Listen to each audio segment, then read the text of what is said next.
Hey YouTube, it's a beautiful Friday, October evening here in Rockville, Maryland. I'm right outside Rockville Bike Hub, just down there in Courthouse Center, here in beautiful downtown Rockville, or right near the Montgomery County Courthouse.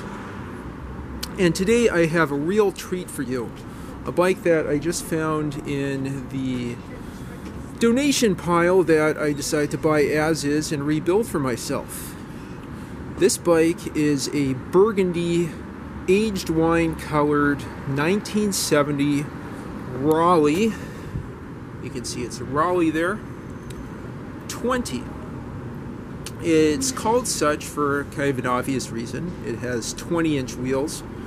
This is a US version with ISO 406 BMX 20-inch wheels, whereas the British version had ISO 451 wheels, which are also 20-inch, but goes along with the biking convention of not having tire size conventions.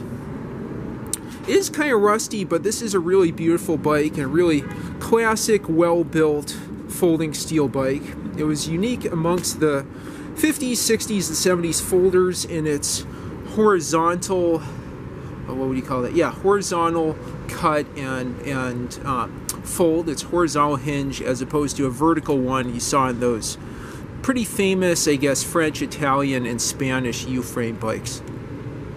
From what I understand, this gives a much more rigid, stable ride and just overall better ride quality and also better durability. These things are really built to last, as you could tell. This is 54 years proud.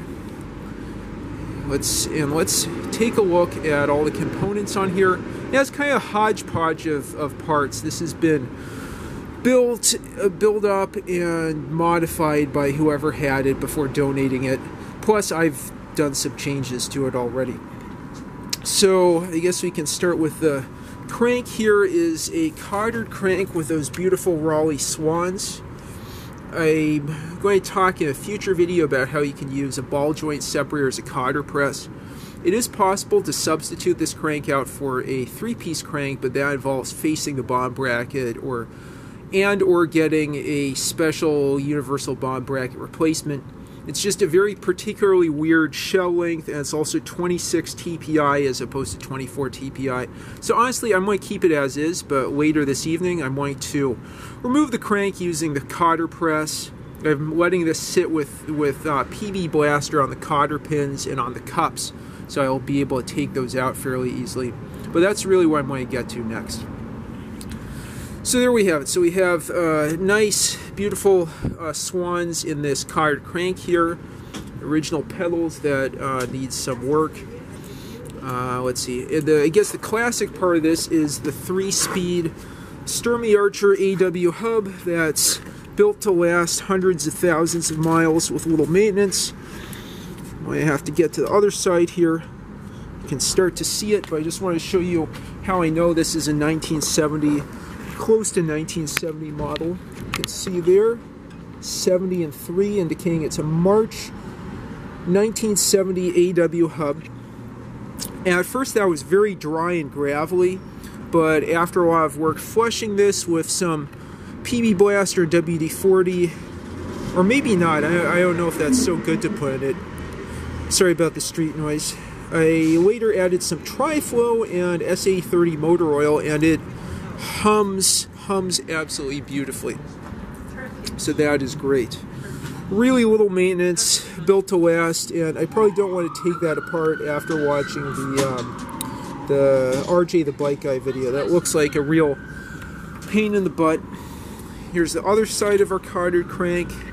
Got that nice Raleigh R nut on the cotter.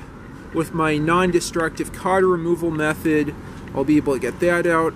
I'll need to tighten down these nuts on the sides of the pedal just so they don't rotate around so much.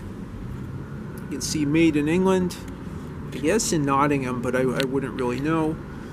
UK registered design number, whatever, patent information. This had been registered because, oh, someone's going to steal this. Someone's going to steal this bike. You can see another Raleigh Swan back there, the second one I've shown so far. let's see. Before I get further towards the front, I'll point out these long cool stop brake pads and more modern brakes that replace the originals, which from what I understand were really weak. I thought these are pretty good. It does have heavy chrome wheels. I think one of the upgrades I'll do in the future is relacing the hub to alloy 406 wheels. It'll not only make it lighter, but you can actually stop in the rain. But I'll see how the cool stop's handled.